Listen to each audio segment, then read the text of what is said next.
நான் இனி கதைக்கிறேன். இப்ப நாங்க இதுல ரெண்டு விஷயங்கள் சம்பந்தமா நான் கதைச்சேன். முதலாவது பேசின விஷயம் என்னன்னா, எல்லாரும் இந்த தனு எல்லாரும் மியூட் பண்ணி கொள்ளுங்கம்மா, எல்லாரும் மியூட் பண்ணுங்க, அப்பதான் கொஞ்சம் டிஸ்டர்ப் ஆகிக்காது எங்களுக்கு. மைக்கை மியூட் பண்ணுங்க ப்ளீஸ் பண்ணி எல்லாரும். ரைட். இப்ப முதலாவது நான் சொன்ன விஷயம் என்னன்னா, 1992ஆம் ஆண்டுல நடந்த ரியோ பிரகடனத்துல இலங்கை சில விடயங்கள்ல கைச்சாத்திடப்பட்டு முன்னெடுக்கப்பட்டு வருகின்ற விடயம். இரண்டாவது விஷயம் 1900 நான் சொன்னேன் என்னன்னா, 1900 பாருங்க, 1971ஆம் ஆண்டு ரம்சா உடன்படிக்கை. ரம்சா, இந்த ரம்சா உடன்படிக்கை என்னன்னா, ஈரான்ல நடந்த ரம்சா உடன்படிக்கையின் கீழ் என்னன்னா, இலங்கையில காணப்படுகின்ற சகல ஈரநிலங்களை, உதாரணம் இலங்கையில 22 சோடி பிரதேசங்கள் ஈரநில பிரதேசங்கள் காணப்படுகின்றன. அந்த ஈரநில பிரதேசங்கள் என்னன்னா, அதை நாங்கள் எல்லாவற்றையும் சர்வதேச தரமுடையதாக மாற்றுவதற்கான முன்னெடுப்புகள் மேற்கொள்ளப்பட்டாலும் இலங்கையில 3 பிரதேசங்கள் தான் என்னன்னா சர்வதேச ரீதியில ஏற்றுக்கொள்ளப்பட்ட அல்லது அங்கீகரிக்கப்பட்ட ஈரநிலங்களாக பேணப்பட்டு ஒவ்வொரு பிப்ரவரி எப்ப ஈரநில தினம் கொண்டாடுறது இலங்கையில சர்வதேச ஈரநில தினம் எப்ப அனுஷ்டிக்கப்படுது? பிப்ரவரி 2ஆம் தேதி ஒவ்வொரு ஈரநில தினம் கொண்டாடப்படுது. அந்த ஈரநில தினம் சம்பந்தமான ஒரு தேசிய கொள்கையினையும் என்னென்னா இலங்கையில் என்ன செய்தா நாங்க நடைமுறைப்படுத்தி வரோம். அப்ப இதுக்கான காரணம் என்ன? அப்ப நாங்க ஒரு இன்டர்நேஷனல் சர்வதேச ஒரு மகாநாட்டில் நாங்க இணைந்து கொண்டதனுடைய விளைவாகத்தான் நாங்க என்ன செய்யறோம், இலங்கையில இவ்வாறான நடவடிக்கைகளை நாங்க என்ன செய்யறோம், முன்னெடுத்து வரோம். அதே மாதிரி முக்கியமான விஷயம் தான் பிள்ளைகள் என்னன்னா, இலங்கையில நாங்க சூழல் சட்டத்தை திருத்தி அமைக்கிறோம். 1988ஆம் ஆண்டுல நாங்க இலங்கையினுடைய தேசிய சூழல் சட்டம் 2000 ஆண்டில நாம் என்னன்னா நாங்க திருத்தி அமைக்கிறோம். இதுக்கான பிரதான காரணம் சர்வதேச ரீதியில எடுக்கப்படுகின்ற தீர்மானங்கள் அல்லது நடைமுறைகளை இலங்கையினுடைய சூழல் சட்டத்திலும் நாங்க நடைமுறைப்படுத்துவதற்கான முன்னெடுப்புகளை முன்னெடுக்கிறதான என்னன்னா இந்த இலங்கையினுடைய சர்வதேச ரீதியிலான நாங்க சர்வதேச மகாநாடுகள்ல இணைந்து கொண்டதனுடைய விளைவாக நாங்க முன்னெடுக்கப்பட்டு வருகின்ற பிரதானமான அம்சம். அதை நாங்க 3ஆவதாக சொல்லலாம். அதே மாதிரி பாருங்க பிள்ளைகள், இலங்கையில நீங்க உங்களை அடையாளப்படுத்த முடியும் என்னன்னா, இலங்கையில சில பிரதேசங்கள் காணப்படுகின்றன, அவை சர்வதேச தரம் வாய்ந்ததாக காணப்படுது. உதாரணமாக சர்வதேச தரம் வாய்ந்த சில சூழல் தொகுதிகள் இலங்கையில காணப்படுகின்றன. என்னது?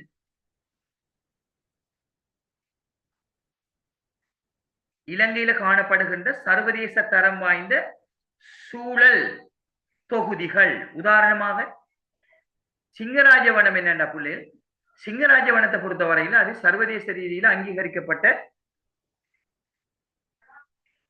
சரியா சர்வதேச ரீதியில் என்னன்னா அங்கீகரிக்கப்பட்ட பாதுகாப்பை வேண்டி நிற்கின்ற ஒரு சூழல் தொகுதி. அப்ப இந்த சர்வதேச ரீதியில நாங்க தேசிய சட்டத்துக்கு அப்பால் என்ன செய்யறோம், சர்வதேச சட்டத்தினூடாக நாங்க என்ன செய்யறோம், இலங்கையில காணப்படுகின்ற சிங்கராஜ வனத்தை நாங்க என்ன செய்யறோம், பாதுகாப்பதற்கான நடவடிக்கைகளை நாங்க முன்னெடுத்து வரோம்.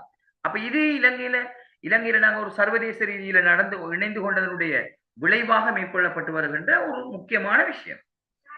அதே மாதிரி பிள்ளைகள் என்னடா, இலங்கையினுடைய கடற்கரை ஓரம், இலங்கையினுடைய கடற்கரை ஓரங்களை பாதுகாத்து வாருது. முன்னுக்கு ஒரு பிள்ளை சொன்னா என்னன்னா, நாங்க உயிரினங்களை பாதுகாப்பதற்கான இலங்கையில காணப்படுகின்ற உயிரினங்களை பாதுகாப்பதற்கான நடவடிக்கை பாருங்க. இப்ப பொம்மனாக நாங்க எழுதிட்டு வரலாம்.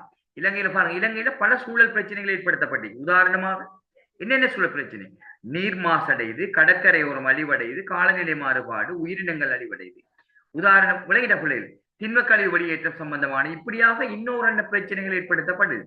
அப்ப இவ்வாறான பிரச்சனைகளுக்கு நாங்க தீர்வை காண்பதாக இருந்தால் நாங்க சர்வதேச மகாநாடுகளை நாங்க என்ன செய்யணும், இணையணும். அப்ப சர்வதேச மகாநாட்டில் நாங்கள் இணைவதன் ஊடாகத்தான் நாங்க என்ன செய்யலாம், இந்த ஈரநிலம் சம்பந்தமான விஷயங்களையோ அல்லது இலங்கையினுடைய சூழல் தொகுதி சம்பந்தமான விஷயங்களையோ நாங்க பாதுகாத்துக் கொள்வதற்கு வாய்ப்பாக இருக்கும்.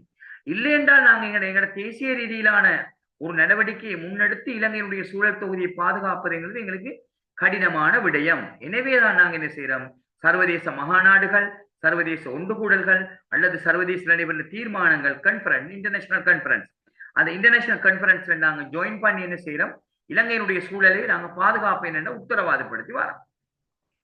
அந்த வகையில பிள்ளை நான் சொன்ன மாதிரி ரியோ பிரகடனம், அதே மாதிரி மொன்றியல் புரோட்டோகால், அதே மாதிரி நான் சொன்ன மாதிரி 1971ஆம் ஆண்டு நடந்த ரம்சா உடன்படிக்கை, அதே மாதிரி இலங்கையினுடைய உயிரினங்களை பாதுகாப்பதற்கான நடவடிக்கைகள், இலங்கையினுடைய தெரிவு செய்யப்பட்ட சில காட்டு வளங்களை பாதுகாப்பதற்கான நடவடிக்கைகள் இதெல்லாம் என்ன செய்யறா சர்வதேசமயப்படுத்தப்பட்டதா காணப்படுகிறது. அப்ப சர்வதேச ரீதியில் எடுக்கப்படுகின்ற தீர்மானங்கள் நடைமுறைகளை நாங்க இலங்கையில பின்பற்றுவதன் மூலம் என்ன செய்யறோம், இலங்கையினுடைய சூழலை நாங்க பாதுகாப்பதற்கான முன்னெடுப்புகளை நாங்க முன்னெடுக்கிறோம். அதான் இதுல பிரதானமான விஷயம். இது எல்லாருக்கும் ஓகே பிள்ளை?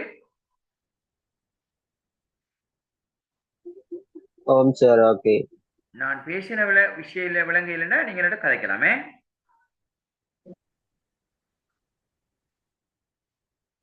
இதுல கேள்வி என்ன, நாங்க சர்வதேச ரீதியிலான மகாநாடுகள் அல்லது ஒன்று கூடல்களை நாங்க ஜாயின் பண்றதால எங்களோட நாட்டுல கிடைக்கக்கூடிய எங்களோட சூழல் தொகுதி கிடைக்கக்கூடிய நன்மைகள் என்ன என்ற விஷயத்தை நாங்க பார்க்கிறோம்.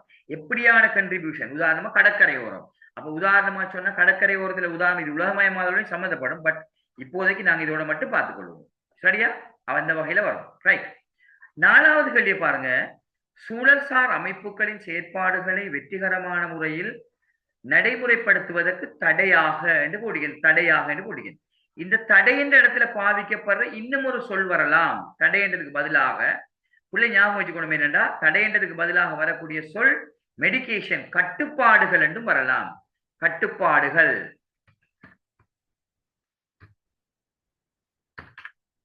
இதுல மெடிகேஷன் என்று சொல்ற கட்டுப்பாடுகள் என்றதும் வரலாம்.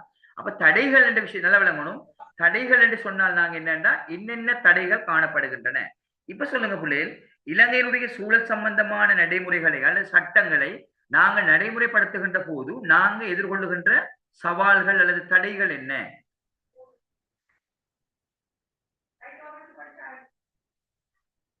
இலங்கையினுடைய சூழல் சம்பந்தமான சட்டங்களில் காணப்படுகின்ற குறைபாடுகள், இலங்கையினுடைய சூழல் சட்டங்களை நாங்க நடைமுறைப்படுத்துகின்ற போது எதிர்நோக்குகின்ற சவால்கள் அல்லது கட்டுப்பாடுகள் என்ன?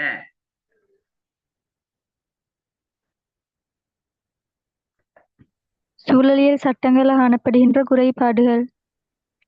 சூழலியல் சட்டங்களில் காணப்படுகின்ற குறைபாடுகள். அரசியல் தலையீடுகள். அரசியல் லஞ்ச ஊழல். சூழல் சம்பந்தமான சூழல் சம்பந்தம். இப்ப பாருங்க பிள்ளைகள், ஒரு வறுமை ஒரு காரணமா வருமா? யார சொல்லுங்க. வறுமை காரணமாக வருமா? வரும். வரும். இப்ப உதாரணமா இலங்கையில பிள்ளைகள் நாங்க பார்த்தோம்னா சம்டைம் இலங்கையில என்னன்னா இலங்கையில இப்ப நாங்க பாருங்க, இப்ப இலங்கையினுடைய சூழல் சட்டத்தை நாங்க நடைமுறைப்படுத்துறதுக்கு வறுமை ஒரு தடை. எப்படி தடையாக காணப்படுதுன்னா, இப்ப உதாரணமா நாங்க சூழல் சம்பந்தமான எவ்வளவுதான் விழிப்புணர்வு ஏற்படுத்தினாலும் வறுமையானவன் என்ன காடழிப்பு மேற்கொள்வான், திட்டமிடப்படாத அகழ்வுகளை மேற்கொள்வான், கரையோரங்கள்ல சட்ட ரீதியற்ற முறையில மண் அகழலாம், கரையோரங்கள்ல கனிய வளங்களை அகழலாம். இவ்வாறான பிரச்சனைகள் என்ன செய்தால் எந்த பிரதேசங்கள்ல ஏற்படுமாக இருந்தால் அதுக்கான காரணம் மனிதனுடைய இந்த பொதுவாக காணப்படுகின்ற வறுமை. ரைட். உதாரணமாக சொன்ன மாதிரி என்னன்னா, நான் சொல்ற காரணங்களை பாருங்க. சூழல் சம்பந்தமான தெளிவின்மை. அப்ப சூழல் சம்பந்தமான விஷயங்கள்ல தெளிவில்லாம இருக்கிறது ஒரு பிரதானமான ஒரு காரணம். ஏற்றுக்கொள்றீங்களா எல்லாரும்?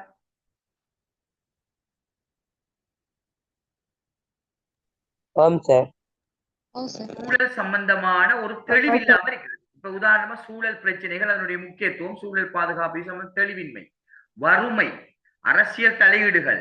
எஸ், அந்த புள்ள சொன்னது அரசியல் தலையீடுகள். அதே மாதிரி உதாரணமாக என்னன்னா சொல்ல இயலாது, பட் அந்த உதாரணமாக சொன்னா அதிகாரிகளிடையே காணப்படுகின்ற பலவீனமான செயற்பாடுகள். உதாரணமா அதை வேற வேற வடிவங்களில் நாங்க சொல்லலாம். லஞ்சம் என்று சொல்லலாம், அல்லது மோசடி என்று சொல்லலாம், அல்லது அதிகாரிகளுடைய பலவீனம் என்று சொல்லலாம். ரைட். பாருங்க, இந்த காரணங்கள் எல்லாம் என்ன செய்யணும், இந்த சூழல் சட்டங்களை நாங்கள் நடைமுறைப்படுத்துவதற்கு என்ன செய்தால் தடையாக காணப்படுது. இப்ப இலங்கையினுடைய அதே மாதிரி சட்டங்கள்ல காணப்படுகின்ற குறைபாடுகள். இப்ப சட்டங்களை பொறுத்தவரையில பிள்ளைகள் நான் சொன்னீங்க பாருங்க, இலங்கையினுடைய சட்டத்தை பொறுத்தவரையில, சூழல் சட்டத்தை பொறுத்தவரையில நாங்க எப்ப முதலாவது சட்டம் 1981ஆம் ஆண்டுல ஸ்டார்ட் பண்ண சட்டம் 2000 ஆண்டுல என்னன்னா அமெண்ட்மெண்ட் செய்யப்பட்டது, திருத்தம் செய்யப்பட்டது. அப்ப 2000 ஆண்டு திருத்தம் செய்ய பாருங்க, அதுல கிட்டத்தட்ட என்னண்டா 2000 ஆண்டுனா 120 வருஷமா, 80 90 20 என்ன. அப்ப கிட்டத்தட்ட இவ்வளவு காலம் வரைக்கும் என்ன செய்யண்டா அந்த சட்டம் என்ன செய்யுது, குறைபாடுகளுடன் தான் இயங்குது. அப்ப சட்டங்கள்ல குறைபாடுகள் காணப்படுகின்ற போது நாங்க என்ன செய்யலாது, அதை நடைமுறைப்படுத்துறது எங்களுக்கு கஷ்டம், அதால வெற்றி அளிக்க மாட்டாது. அப்ப இது என்ன செய்யுது, இலங்கையினுடைய சூழல்ல என்ன செய்யணும் பாரிய அளவிலான தாக்கத்தை ஏற்படுத்துகின்றது. இந்த பிள்ளைகள் நல்லா கவனிச்சு கொள்ளணும் எல்லாரும். இங்க பாருங்க, இந்த நான் படிப்பிச்ச தலைப்பு இந்த அறிக்கை 13ஆம் ஆண்டுல உள்ள சரி அஞ்சு பாருங்க, இலங்கையினுடைய சூழலியல் நிறுவனங்கள் என்றதுல வாரது நான் ரைட். இப்ப இதுல நாங்க இவ்வளவு நேரம் கதைச்சது என்னன்னா இந்த அறிக்கை மத்திய சுற்றாடல் அதிகார சபை. ரெண்டாவது நீங்க தெரிஞ்சு கொள்ள வேண்டிய விஷயம் நாராங்கிறது என்னன்னா கடல் வளம் சம்பந்தமான. இதுல எல்லாத்தையும் கொஞ்சம் சொல்லிட்டு போறோம் கொஞ்சம் கொஞ்சமே MCQ காண்டி சொல்லவா பிள்ளைகள்? MCQ காண்டி சொல்லவா? இது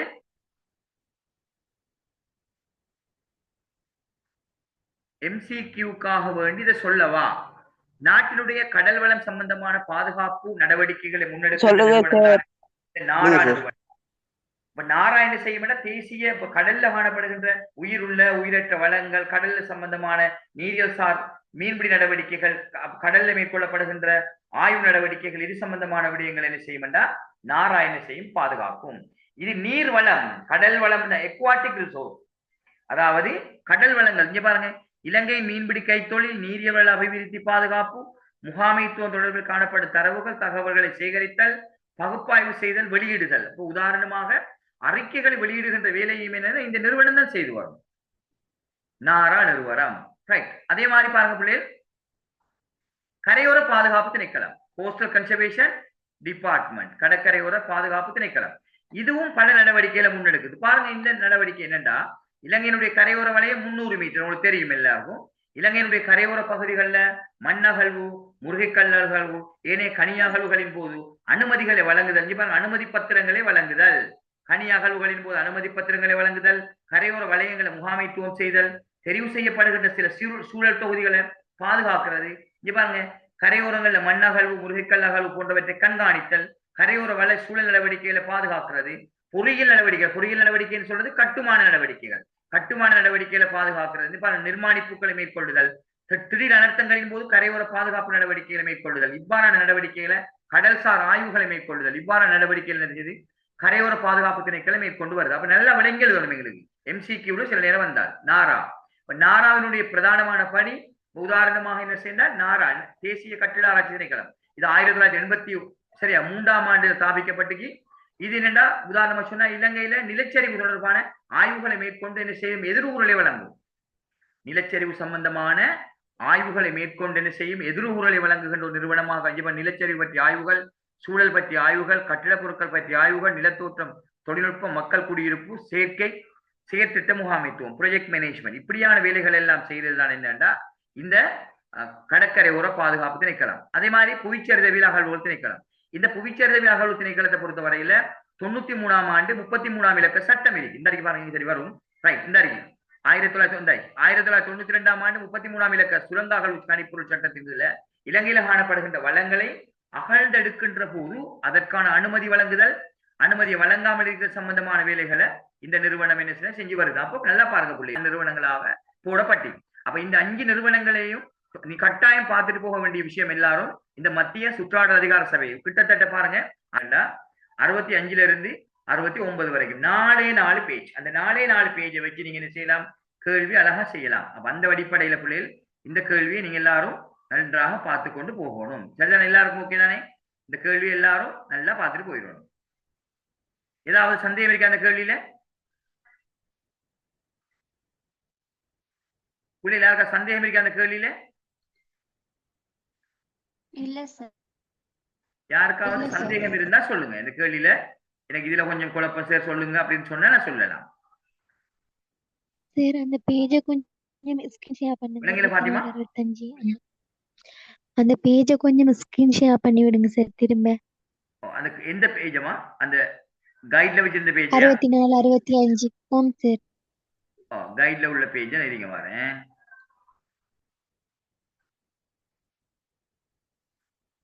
ரைட். இந்த அறிக்கை பாருங்க, எத்தனை பேஜ்னா 13 கைட்ல 13ஆம் ஆண்டு கைட்ல நீங்க வரணும் என்னண்டா 65ல இருந்து 69 வரையான பேஜ். 65ல இருந்து 69 வரையான பேஜ். அது 66ல இருந்து ஸ்டார்ட் ஆகுது. இந்த பேஜ் எவ்வளவு எல்லாரும் நல்ல பிள்ளைகள் மாதிரி இவ்வளவுத்தையும் கட்டாயம் நீங்க என்ன செய்யணும், இன்றைக்கே படிக்கணும். இப்ப உதாரணமாக பிள்ளைகள் செமினார் வந்த கதைச்சிகள் இல்லாம நீங்க என்ன செய்யணும்டா பிள்ளைகள் எல்லாரும் இதுல சொல்லித்தார விஷயங்களை நீங்க இன்றைக்கே படிக்கணும். இன்றைக்கே படிச்சீங்கன்னா மட்டும்தான் அது யூஸ்ஃபுல். நாளைக்கு படிச்சீங்கன்னா மறந்து போயிடும். இன்றைக்கே நீங்க என்ன செய்யணும், டைம் எடுத்து கொஞ்சம் எல்லாரும் பார்த்து கொள்ளணும். ஓகேயா? எல்லாரும் ஓகே தானே பிள்ளைகள்? Okay sir. Okay right. Sir. Okay இரண்டாவது சார். கேள்வி நாங்க பார்ப்போம் என்னன்னா, சரியா, நான் வரக்கூடிய கேள்விகளை தான் தெளிவா சொல்ல போறேன். ரைட். இரண்டாவது கேள்வி. ரைட்.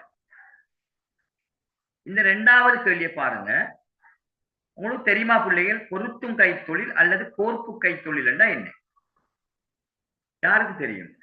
இதுல பாய்ஸ் தெரியும் நினைக்கிறேன். அசம்பிள் பண்றதுக்கு தான் என்னாங்க பொதுவா நாங்க சொல்லுவோம் அசம்பிள் பண்றேன்டா நாங்க எல்லா உதிரி பாகங்கள் எல்லாம் எடுத்து நாங்க ஜாயின் பண்ணி ஒன்றை உருவாக்குறதா இந்த ஒரு அசம்பிள் பண்றதுன்னு சொல்றது. யாருக்கு தெரியும் கோர்ப்பு கைத்தொழில் என்னன்னு?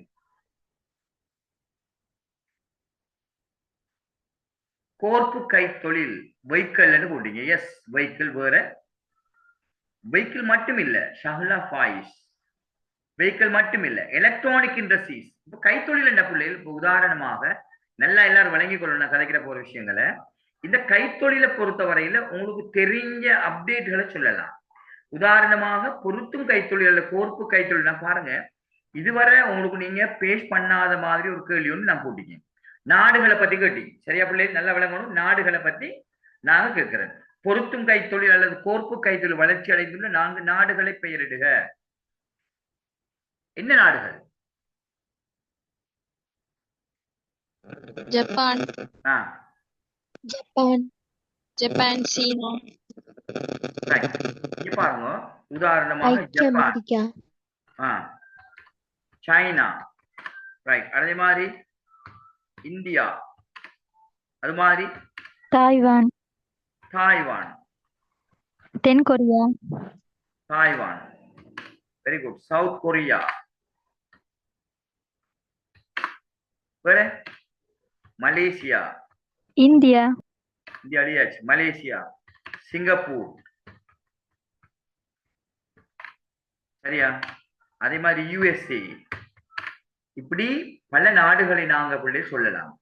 இந்த கைத்தொழிலை பொறுத்தவரையில நல்ல விளங்கணும். முதலாவது இந்த கைத்தொழில் என்ன விஷயம் என்றால், இந்த கைத்தொழில நாடுகள் எல்லாம் என்ன செய்து அவங்களோட இந்த உற்பத்தி பாகங்கள் எல்லாத்தையும் கொண்டு வந்து ஜாயின் பண்றது. ஜாயின் பண்ணி என்ன செய்யறதுன்னா ஒரு ப்ராடக்டை கொண்டு வர்றது. இப்ப நாங்க உதாரணமா ஒரு கம்ப்யூட்டர் கடை ஒன்று போனோம்னா, கம்ப்யூட்டர் கடையில நாங்க இப்படி வாங்கலாம். எப்படி வாங்கலாம்? சும்மா பெக் பண்ணப்பட்ட சீல் பெக்கோட வர ஒரு கம்ப்யூட்டரையும் வாங்கிடும். அதே டைம்ல ஒரு கம்ப்யூட்டர் கடையில போயிட்டு நாங்க சொன்னோம்னா எங்களுக்கு அசம்பிள் பண்ணி கம்ப்யூட்டரும் தருவாங்க. அசம்பிள் பண்ணினா எங்களுக்கு ஃபிட் பண்ணி ஒரு கம்ப்யூட்டரும் தருவோம். அதையும் நாங்க வாங்கிடுவோம். நல்லா விளங்கணும். அப்ப இந்த கேள்வி என்னன்னா, இந்த உலகத்துல மேற்கொள்ளப்படுகின்ற கைத்தொழில்ல இந்த கோர்ப்பு கைத்தொழில் பிரபல்யம் அடைந்த நாடுகள். இப்ப நாடுகளை நாங்க எழுதியாச்சு. தெளிவா நல்லா விளங்கணுமே. இப்ப நாடுகள் எழுதினதுக்கு பின்னால உதாரணமாக ஏதாவது பாருங்க, கீழே மேலே அடையாளம் கண்ட நாடுகள் ஒன்றை தெரிவு செய்து அந்நாடு கைத்தொழில் வளர்ச்சி அடைவதில் செல்வாக்கு செலுத்திய என்று வாரது. இந்த 4 அமைவிட காரணிகள். ஒரு நாடு ஒரு கைத்தொழில வளர்ச்சி அடைவதில் செல்வாக்கு செலுத்திய அமைவிட காரணிகள். என்ன அமைவிட காரணி? என்ன அமைவிட காரணிகள்?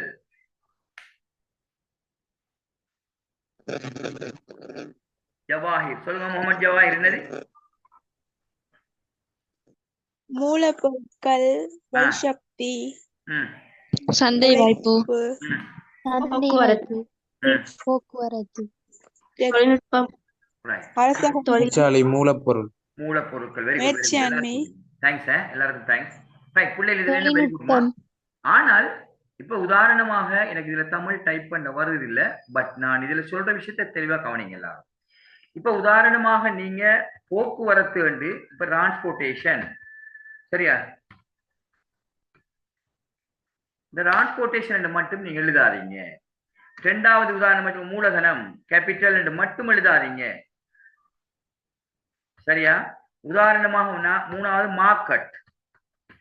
இப்படி எழுத வேணாம். இப்ப உதாரணமாக இதுக்கு எழுத வேண்டிய விடைய இப்ப எங்களுக்கு எக்ஸாமுக்கு வாரதுல எப்படி வரப்போகுது? இப்படி வார கேள்வியில வாரது எப்படி வரும்னா 3 காரணிகளை குறிப்பிட்டு அமைவிடத்துல 3 காரணிகளை குறிப்பிட்டு வந்தாமா யாராவது இப்ப இதுல மார்க்கெட் நல்லதா கூடாதா என்னன்னு இல்ல. சோ நீங்க எழுதக்குள்ள தெளிவான விட எழுதணும். சிறந்த சிறப்பான சந்தை வாய்ப்பு காணப்படுதல். ஒரு நாட்டுக்கு எழுதுறீங்க நீங்க, செல்வாக்கு செலுத்தின காரணிகள் நீங்க ஒரு நாட்டுக்கு எழுத போறீங்க. நல்லா விளங்கணும். அப்ப முதலாவது நீங்க எழுதணும் முதலாவது இரண்டாவது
ரைட். இப்ப கிளியர் நினைக்கிறேன். சவுண்ட் ஏற்கனவே கொஞ்சம் பிரச்சனை ஆயிடுது.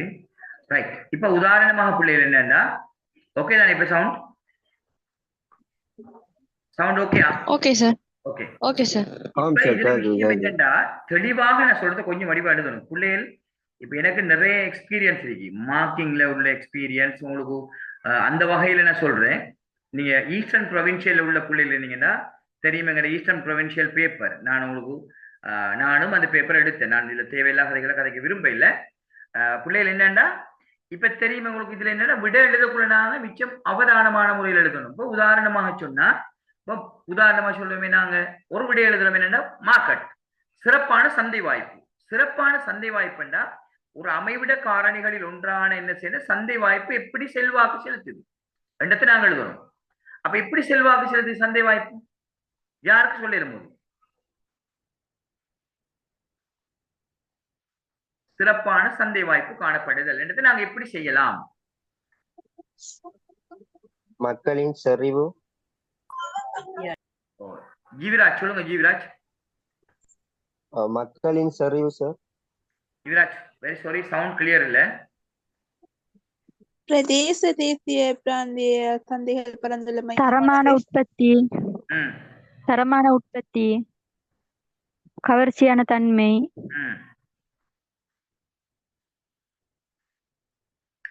நவீன வடிவமைப்பு. உதாரணமாக பிள்ளைகள் என்னண்டா, இதுல நீங்க செய்ய வேண்டிய விஷயம் நான் சொல்றேன் எப்படி வரணும்டா. இந்த பாருங்க, பிரதேச மக்களின் பங்களிப்பு, ஜீவராஜ் செறிவுன்னு சொல்றேன். ரைட். இப்ப உதாரணமாக நான் சொன்ன விஷயம் ஒன்று ரெண்டு சொல்றேன். இப்ப உதாரணமா நீங்க ஒரு பேக் ஹவுஸுக்கு போயிட்டு பான் வாங்குறீங்கன்னு வைங்க. சந்தைகள் இணையதளத்தினூடாக இடம்பெறுகின்றன. என்னமா விளங்குது? சந்தைகள் இணையதளத்தினூடாக இடம்பெறுவதனால சந்தைகள் வரையறை என்று விரிவடைந்து காணப்படுறது. இப்ப ஜப்பான் நல்லா விளங்கணும் பிள்ளைகள். நீங்க நல்லா யோசிச்சு பாருங்க, நான் கதைக்கிற தெளிவா விளங்குங்க. இப்ப உதாரணமா ஜப்பான்ல உற்பத்தி பொருளுக்கு என்னன்னு நாங்க மார்க்கெட். இப்ப உதாரணமா நாங்க ஒரு வாகனம் வாங்க போறோம்டா, ஜப்பான்டே வாங்க விரும்புறோம். ஏன் ஜப்பான்டே வாங்க விரும்புறோம்? உதாரணமா கவனிங்க, நல்ல ஒரு வடிவமைப்பு நல்லா இருக்கும், மெனுவல் நல்லா இருக்கும், கையாளுறதுக்கு கொஞ்சம் லேசா இருக்கும். அதே மாதிரி உதிரி பாகங்களை இலகுவாக பெறலாம். பாருங்க நல்லா விளங்க, உதிரி பாகங்களை இலகுவாக பெறுதல், கையாளுதல் இலகுவாக காணப்படுதல், எரிபொருள் சிக்கனம், நீண்டகால பாவனை, கவர்ச்சிகரமான வடிவமைப்பு, இதெல்லாம் சேர்ந்துதான் பிள்ளைகள் என்னன்னா ஜப்பான்டே வாங்குறோம். பாருங்க, ஒரு நீட்னஸ் ஒன்றிக்கும் ஜப்பான்ட வாங்கினதுக்கு, ஒரு நல்ல கம்ஃபர்டபுளா இருக்கும். அப்ப வாகனம் என்று சொன்னால், இப்ப ஜப்பானை பொறுத்தவரையில் எந்த உற்பத்தியாக இருந்தாலும் சரி, இந்த ஒரு மொக்கையான உற்பத்திகள் இல்லை, அதை எழுதில விடையில். அப்படி உதாரணமா சொன்னா நல்ல பெஸ்ட் ப்ராடக்ட். அந்த பெஸ்ட் ப்ராடக்ட் என்ன செய்யுதுன்னா மார்க்கெட்டை தேடி தருது பிள்ளைகள். நல்ல சந்தை வாய்ப்பு என்ன செய்யற தேடி தருவதாக இருக்கு. இப்ப உதாரணமாக நுகர்வோருக்கான உற்பத்தி, சந்தை தொடர்பாடலை பயன்படுத்தல், இதெல்லாம் இருக்கட்டும். இதெல்லாம் இருந்தாலும் என்னன்னா, உற்பத்தி செய்யப்படுகின்ற உற்பத்தி, உதாரணமா நீங்க யோசிங்களே, நீங்க ஒரு ப்ராடக்டை நீங்க ஒரு கடையில போயிட்டு வாங்க போறீங்கன்னு இருந்தா, உதாரணமாக ஏதாவது ஒரு ப்ராடக்டை போயிட்டு நீங்க கடையில வாங்க போறீங்கன்னா நீங்க யோசிக்கிற விஷயம் என்னது? உதாரணமா ஒரு கிலோ கேக் வாங்க போறீங்கன்னா நீங்க யோசிப்பீங்க, எங்க நல்ல ஸ்டாண்டர்ட் நல்லா இருக்கு எங்க டேஸ்டா இருக்கும் எங்கன்னு போறீங்க. அது மாதிரி பிள்ளைகள் ஜப்பானை பொறுத்தவரையில் இன்னைக்கு உலகத்துல அந்த கைத்தொழில ஒரு சிறந்த ஒரு நாடாக திகழ்றதுக்கான காரணம் என்னன்னா அந்த நாட்டுல உற்பத்தி செய்யப்படுகின்ற கைத்தொழில் உற்பத்திகள் சர்வதேச ரீதியில ஒரு சந்தை வாய்ப்பை பெற்றுக்கொள்ளக்கூடிய வகையில கவர்ச்சிகரமான வகையில அந்த உற்பத்திகள் காணப்படுது.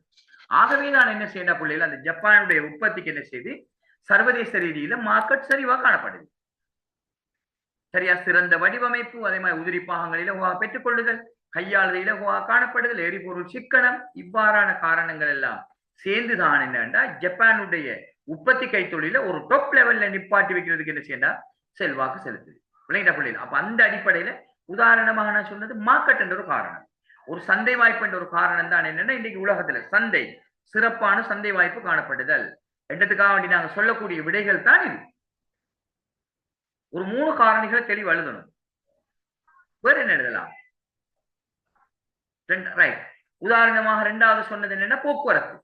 இப்ப ஜப்பானை பொறுத்தவரையில போக்குவரத்து ஜப்பானை பொறுத்தவரையில ஒரு உற்பத்தி கைத்தொழிலை பொறுத்தவரையில ஒரு ப்ரொடக்ட் இண்டஸ்ட்ரீஸை பொறுத்தவரையில சிறந்த ஒரு சந்தை வாய்ப்பு இருப்பது போன்ற என்ன செய்யண்டா அந்த நாட்டினுடைய போக்குவரத்து என்னென்றா இந்த நாட்டினுடைய வளர்ச்சியில செல்வாக்கு செலுத்து.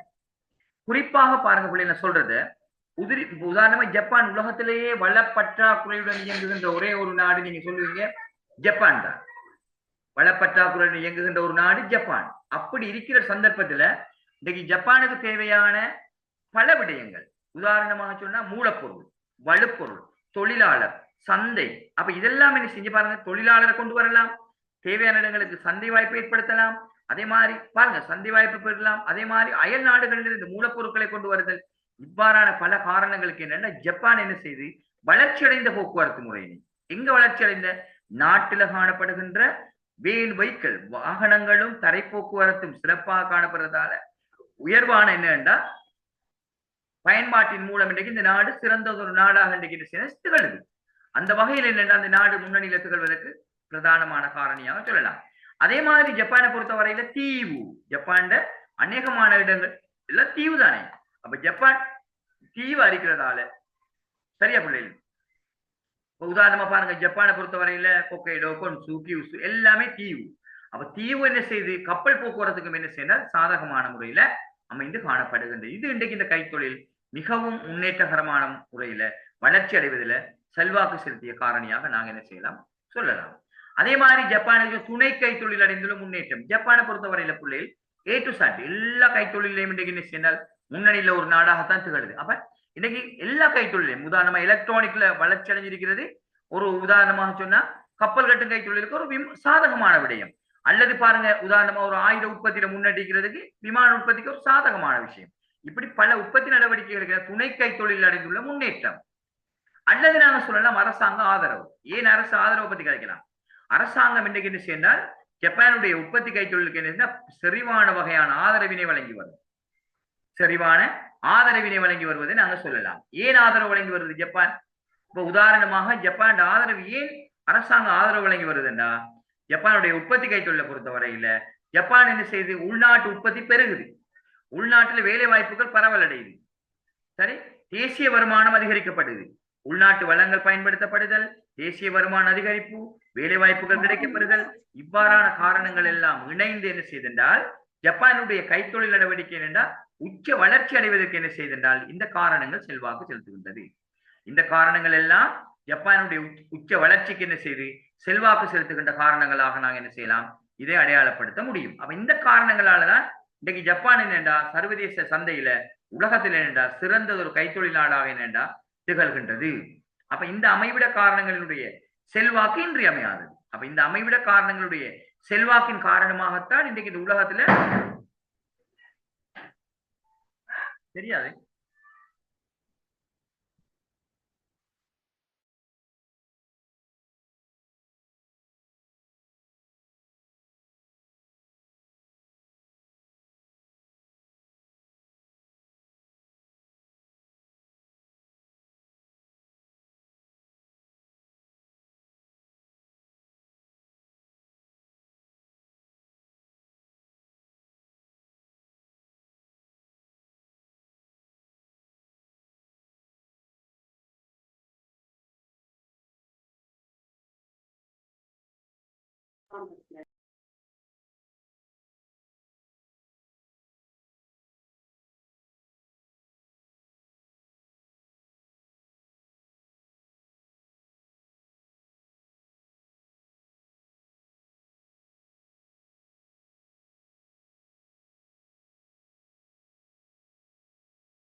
ரைட் சரியா. அந்த வகையில பிள்ளைகள் என்ன செய்தால் இன்றைக்கு இந்த கைத்தொழில் முக்கிய வளர்ச்சி அடைவதற்கு என்னென்னா சர்வதேச ரீதியிலான இந்த செல்வாக்கு என்ன செய்ய முக்கியமானதாக காணப்படுகின்றது. அப்ப இந்த கைத்தொழிலை பொறுத்தவரையில நீங்க என்ன செய்யணும்டா நாங்க சொல்லுகின்ற அந்த காரணங்களை உதாரணமாக சொன்ன பிள்ளைகள் நீங்க என்ன காரணங்களை நீங்க அடையாளம் காண்றீங்களோ அந்த காரணங்களை ஒப்பீடு செஞ்சு நீங்க என்ன செய்யணும்டா எழுதணும். அப்படி எழுதக்குள்ளதான என்னன்னா அதுக்குரிய சரியான விடையாக அதை என்ன செய்யும்டா அமையும். சரியா பிள்ளைகள்? அப்ப அந்த வகையில நீங்க என்ன செய்யணும் இந்த கேள்விக்கு விட இந்த கைத்தொழிலை பொறுத்தவரையில நீங்க வரும் வராதுன்ற ஒரு பக்கம் இருந்தாலும் நீ கட்டாயம் இந்த கேள்வியை எதிர்பார்த்து போங்க. சரியா எல்லாரும்? ரைட். அடுத்த கேள்வி. இப்ப இந்த கேள்வி விளங்கிட்டா எல்லாருக்கும்? இந்த கேள்வி ஓகேயா? Okay right. அடுத்த கேள்வியை பாருங்க. Okay sir. யார் சரி விளங்கலன்னு சொல்லுங்க சொல்லுவேனே. ரைட். இதுல இருக்கிற மூணாவது கேள்வியை பாருங்க. உற்பத்தி கைத்தொழிலின் அண்மை கால போக்குகள் 4 சுருக்கமாக விளக்குக. இந்த உற்பத்தி கைத்தொழிலுடைய அண்மை கால போக்குகளை பொறுத்தவரையில இதுல நாங்க எல்லாரும் சொல்லணும் என்ன அண்மை கால போக்குகள். இந்த உற்பத்தி கைத்தொழிலுடைய அண்மை கால போக்குகள் நீங்க எல்லாரும் நினைக்கலாம். உற்பத்தி கைத்தொழிலின் அண்மை கால போக்குகள் என்ற விஷயத்தை நீங்க எல்லாரும் சொல்லலாம்.